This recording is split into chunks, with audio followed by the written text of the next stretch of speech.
اس وقت کے موجودہ صدر یعنی کہ داؤد خان کا قتل ہو گیا۔ داؤد خان کے مرڈر کے بعد ملک میں خانہ جنگی شروع ہو گئی۔ ملک میں خانہ جنگی کی بڑی وجہ یہ تھی کہ اس وقت ملک میں دو نظریات چل رہے تھے۔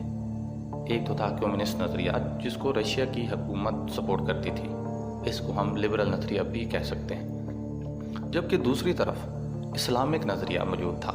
آپ سوچ رہے ہوں گے کہ افغانستان جیسے اسلامی ملک میں لبرل نظریہ کہاں سے آ گیا، تو اس بارے میں جاننے کے لیے تھوڑا سا ہسٹری میں جانا پڑے گا۔ افغانستان کا ایک امیر تھا جس کا نام تھا امیر امان اللہ خان۔ اس نے برطانیہ کو شکست دے کر افغانستان سے ہمیشہ کے لیے دور کر دیا۔ اس کے بعد پھر افغانستان میں وہی بادشاہت آگے چلتی رہی۔ سن 1933 سے لے کر 1973 تک یعنی کہ 40 سال افغانستان پہ ایک ظاہر شاہ نام کے بادشاہ نے حکومت کی۔ اس حکومت کو رشیا کے کمیونسٹ نظام کی مکمل سپورٹ تھی۔ ظاہر شاہ کی حکومت کے دوران ملک میں لبرلزم عام ہو گیا۔ ظاہر شاہ کو لبرل اس لیے بھی کہا جاتا تھا کہ یہ افغانستان کا وہ پہلا بادشاہ تھا جس نے صرف ایک شادی کی تھی، ورنہ اس سے پہلے جتنے بھی بادشاہ آئے انہوں نے 2، 3، 4 یا 5 شادیاں کی تھیں۔ ظاہر شاہ کی حکومتی پالیسیوں پہ اس کی بیگم کا گہرا اثر تھا۔ وہ خواتین کو مردوں کے شانہ بشانہ لانا چاہتی تھی۔ تعلیم کا نظام، سپورٹس کا نظام، music industry, fashion industry, vote cast کرنے کا سسٹم یا الیکشن لڑنے کا سسٹم، ہر جگہ خواتین مردوں کے شانہ بشانہ تھی۔ یورپ اور دنیا کے دوسرے ممالک سے لوگ یہاں پر سیاحت کے لیے آتے اور یہاں پہ ہر طرح کی عیاشی کرتے۔ یوں سمجھ لیں کہ جس طرح کا نظام رشیا میں چل رہا تھا بالکل اسی طرح کا نظام افغانستان میں بھی رائج تھا۔ پھر یوں ہوا کہ 1973 میں ظاہر شاہ کے کزن داؤد خان نے حکومت کا تختہ پلٹ دیا، لیکن تھوڑے ہی عرصہ بعد یعنی کہ 1978 میں داؤد خان کا بھی قتل ہو گیا۔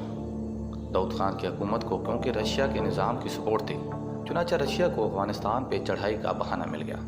ادھر دوسری طرف جب امریکہ، چائنا اور UAE نے دیکھا کہ اگر خطے میں افغانستان پہ رشیا کا قبضہ ہو جاتا ہے تو خطے میں رشیا زیادہ طاقتور ہو جائے گا، چنانچہ رشیا کی پیش قدمی کو روکنے کے لیے پاکستان کی ISI کی مدد سے مجاہدین نے افغانستان میں 10 سال تک رشیا کو ناکو چنے چبائے۔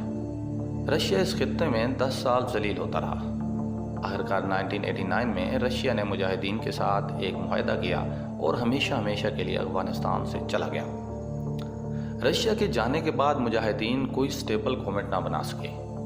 کہیں پہ شیعہ سنی کے فسادات ہونے لگے تو کہیں پہ طاقت کے توازن کے لیے مجاہدین کی آپس میں خانہ جنگی ہونے لگی۔ ملک بدامنی کا گہوارہ بن گیا۔ اسی اثناء میں اچانک پاور ایک نئے نام کے ساتھ ابھر کر سامنے آئی جس کو بعد میں طالبان کہا گیا۔ طالبان کا لفظ بنیادی طور پر طالب علم سے نکلا ہے۔ طالبان کا آغاز کیسے ہوا اس کے بارے میں رابن ہوڈ طرز کی مختلف قسم کی کہانیاں موجود ہیں۔ کہا جاتا ہے کہ کہیں پہ ایک لینڈ لارڈ تھا جس نے 2 معصوم لڑکیوں کی عزت لوٹنے کی کوشش کی۔ اسی اثناء میں کسی شخص نے ایک طالب علم کو بتایا کہ وہاں پہ لڑکیوں کا ریپ ہو رہا ہے اور تم لوگ اس کا تدارک نہیں کر رہے۔ چنانچہ اس نوجوان نے جا کے اس لینڈ لارڈ کو مرڈر کر دیا۔ وہاں سے یہ سلسلہ چل نکلا۔ طالبان کی جماعت کو ایک بہت مضبوط اور افسانوی کردار ملا عمر لیڈ کر رہے تھے۔ طالبان کو پہلی شہرت تب حاصل ہوئی جب 1994 میں قندھار پہ طالبان نے اپنا قبضہ کر لیا۔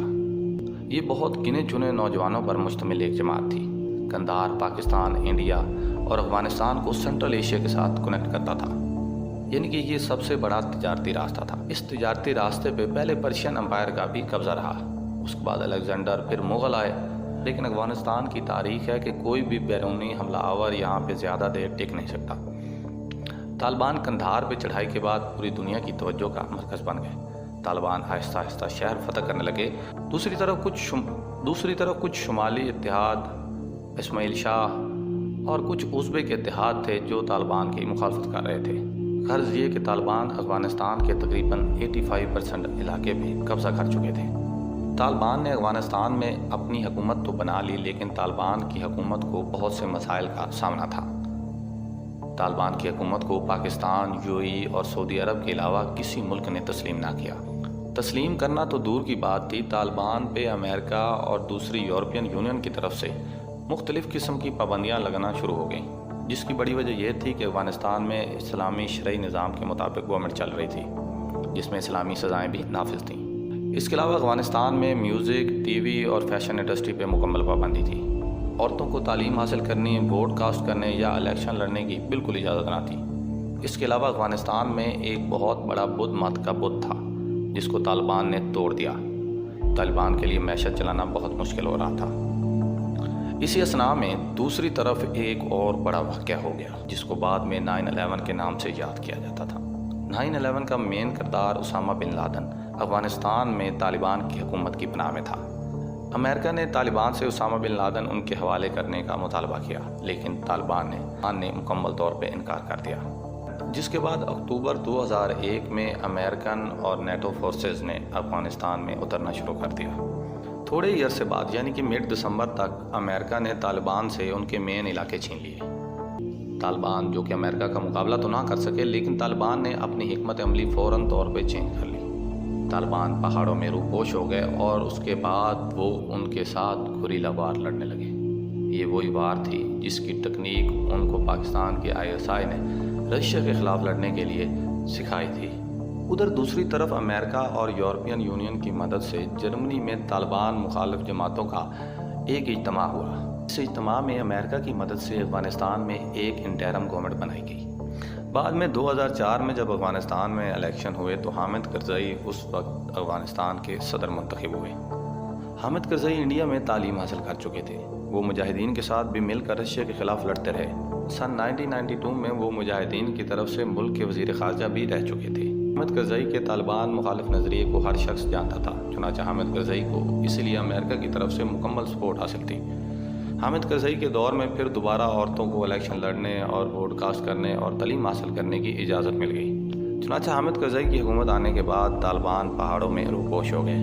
اب ایک طرف امریکہ تھا، دوسری طرف شمالی اتحاد تھا اور تیسری طرف پہاڑوں میں چھپے ہوئے یا چھوٹے چھوٹے علاقوں پہ قابض طالبان کے گروپس تھے۔ اپنی جنگی حکمت عملی اور گوریلا وار کے طریقوں سے طالبان نے اس خطے میں 20 سال تک امریکہ کو پھنسا کے رکھا۔ امریکہ نہ تو پیش قدمی کر سکتا تھا اور نہ اس خطے کو چھوڑ کے جا سکتا تھا۔ 2011 میں امریکہ نے اسامہ بن لادن کو مار دیا۔ اس کے بعد امریکہ نے طالبان کے ساتھ مذاکرات کیے۔ طالبان امریکہ کا افغانستان سے جانے کا انتظار کر رہے تھے۔ امریکہ جیسے ہی افغانستان سے نکلا، طالبان نے بھرپور طریقے سے اپنی جنگی ٹیکنالوجی اور پچھلے 20 سال کی جنگی مہارت کو استعمال کرتے ہوئے شہر بے شہر فتح کرنے شروع کر دیے۔ وہ قندھار سے نکل کر کابل تک آ گئے۔ اب افغانستان میں صورتحال یہ ہے کہ طالبان کے پاس اب اتنا ہی علاقہ ہے جتنا امریکہ کے آنے سے پہلے تھا، لیکن طالبان کے پاس مین پاور پہلے سے کہیں زیادہ ہے۔ اس کے علاوہ اب طالبان کی حکومت کافی میچور ہو گئی ہے۔ وہ شیعہ سنی کے فسادات میں بھی پڑنا نہیں چاہتے۔ انہوں نے شہر میں خون ریزی کرنے کے بجائے پرامن طریقے سے شہروں پہ اپنا قبضہ شروع کیا۔ دیکھتے ہیں کہ طالبان کی حکومت اپنے پڑوسیوں کے ساتھ اور انٹرنیشنل افیئرز کو کس طرح ڈیل کرتی ہے۔ دعا ہے کہ اللہ پاک ہمارے پڑوسی ملک افغانستان کے لیے جو بہتر ہو وہ فیصلہ کرے۔